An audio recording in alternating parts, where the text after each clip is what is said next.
మన తెలుగులో కానీ మన భారతదేశంలో కానీ మరి తెలిసి మాట్లాడారో తెలియకుండా మాట్లాడారో మనకు తెలియదు కానీ అమ్మ ఏదైనా పెళ్లి సంబంధం మాట్లాడటానికి వెళ్తాం, ఏమంటారు వాళ్ళ స్థితిగతులు ఏంటి అని అడుగుతారు. స్థితి అంటే ఏంది? వాడు ఉండడం. గతి ఏంటి? వాళ్ళ మానసిక స్థితి ఎలా ఉంది అని అర్థం. నిజం చెప్పాలంటే అంతే కదా.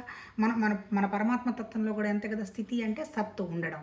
ఉండడం అనేటువంటి విషయం తెలిసింది ఎవరికి? చిత్తుకి తెలిసింది. సపోజ్ చిత్తానికి తెలియలేదనుకో, అప్పుడు సత్తు ఉందో లేదో ఎవడికి తెలియదు. సత్తు ఉంది కానీ ఇప్పుడు సపోజ్ సత్తే లేదనుకో, ఈ చిత్తు ఉండే క్వశ్చనే లేదు. అంటే ఏంటి? ఉండడము తెలియడము రెండు కూడా ఒకటే స్థితి. అందుకే వన్నెస్ అన్నారు.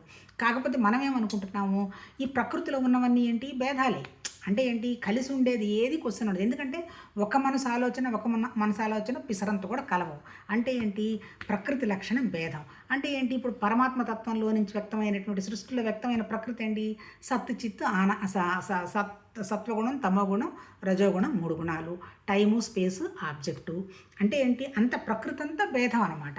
అంటే అల్టిమేట్ ఒక దాంట్లో నుంచి వచ్చినా ఉన్నదంతా మళ్ళీ భేదం అయిపోతుంది. దీనికి మనవాళ్ళు ఏం చెప్పారు? దీనికి ఈ నువ్వు సత్తు అయితే ఉండడం ఉన్నది, అది నీ చిత్తుకు తెలుస్తుంది. కాకపోతే నీ చిత్తంత వరకు ఏం చేసుకున్నావు? ఇప్పుడు చిత్తంతా కూడా ఈ శరీరానికి సంబంధించిన కోరికలు, మనుషులకు సంబంధించినవి, ప్రపంచానికి సంబంధించినవి అన్నీ వేసుకొని ముడతలుగా పెట్టుకున్నావు. వాటిలో నుంచి నువ్వు బయటపడాలంటే కొన్ని స్టెప్స్ ఉన్నాయి అంటాడు. ఏంటి ఆ స్టెప్స్ అంటే ఏంటి? సృష్టి పైనుంచి కిందకు వచ్చింది. ఇప్పుడు మనం ఎక్కడున్నాము? కింద ఉన్నాము. కింద నుంచి పైకి వెళ్ళాలి అంటాడు. ఏమొచ్చింది? సృష్టి పైనుంచి ఎట్లొచ్చింది? ఉండడం తర్వాత దాన్నే ఎగ్జిస్ట్ అనుకుందాము. ఈ ఎగ్జిస్టెన్స్ ఎవరికి తెలిసింది? ఇంటలెక్ట్కి తెలిసింది, చిత్తు. ఆ తర్వాత ఈ తెలిసిందైంది మళ్ళీ అది, దాని తర్వాత మళ్ళీ మనసు తర్వాత ఇంద్రియాల తర్వాత శరీరం తగిలించుకున్నటువంటి విషయాలు, వస్తువులు. ఇప్పుడు మన ఆధ్యాత్మిక సాధన ఎన్ని స్టెప్స్లో జరగాలి? ఫస్ట్ స్టెప్ ఏంది?